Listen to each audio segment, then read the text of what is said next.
For decades, the mere mention of Area 51 has instantly brought to mind a specific set of images: captured flying saucers, subterranean laboratories, and extraterrestrial beings kept under lock and key. That mythology exploded into the mainstream in 1989. A man named Bob Lazar stepped in front of a camera and claimed he was working at a highly classified sector called S4, where his primary job was reverse engineering alien propulsion systems. Investigators eventually dismantled Lazar's background, finding no record of his claimed degrees or employment. But the facts hardly mattered. The story took root, creating a dense cloud of public obsession that effectively masked the actual activities occurring on the ground. The United States military maintained a policy of total silence. For over half a century, the government refused to formally acknowledge that the facility even existed, maintaining absolute secrecy until a declassified CIA report was released in 2013. Area 51 is a massive military airfield built on the Groom Lake salt flats in the Nevada desert. It is positioned roughly 100 miles from Las Vegas, tucked inside a much larger federally protected testing range. While the public was looking for lights in the sky, the military was focused on the operations taking place behind the perimeter fence. The obsession with extraterrestrials functioned as a screen, drawing attention away from the base's internal protocols and the people required to follow them. Starting in the 1950s, the CIA and the Air Force needed a remote, off-the-books location to test advanced experimental surveillance technology far away from Soviet espionage. The engineers at Groom Lake built aircraft that tested the limits of altitude and speed. They developed high-altitude spy planes like the U-2 and the A-12, followed by the Mach 3 SR-71 Blackbird. Later, the facility became the testing ground for the F-117 Nighthawk, an aircraft utilizing radical, jagged geometry to scatter radar waves and slip past enemy defenses undetected. When civilians living in the surrounding areas caught glimpses of these bizarre, metallic silhouettes streaking across the sky at abnormal speeds, they illogically assumed they were looking at something from another world. Keeping the design and construction of these planes completely hidden created a massive logistical hurdle. You cannot simply load leftover classified stealth coatings or experimental hardware onto a truck and drive it to a public landfill.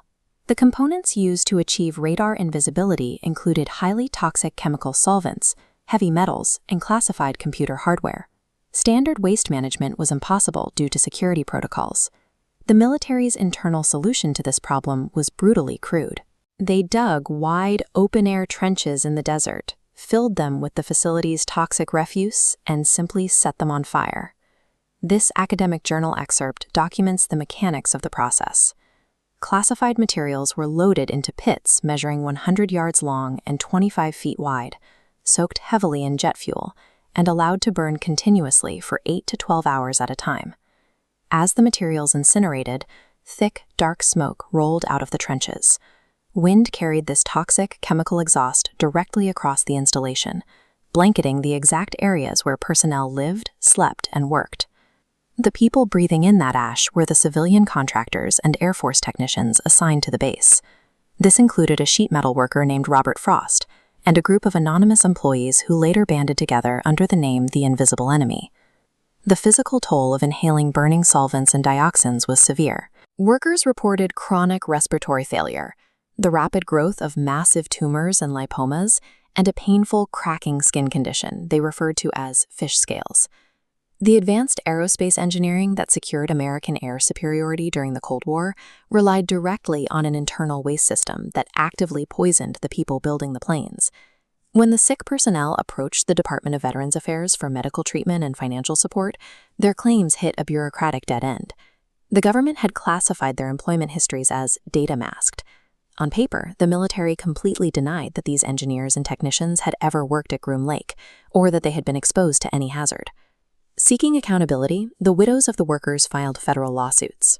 This legal review of the Cassaw and Frost cases outlines how the plaintiffs sought a formal declaration that the EPA had failed to enforce the hazardous waste duties required by the Resource Conservation and Recovery Act.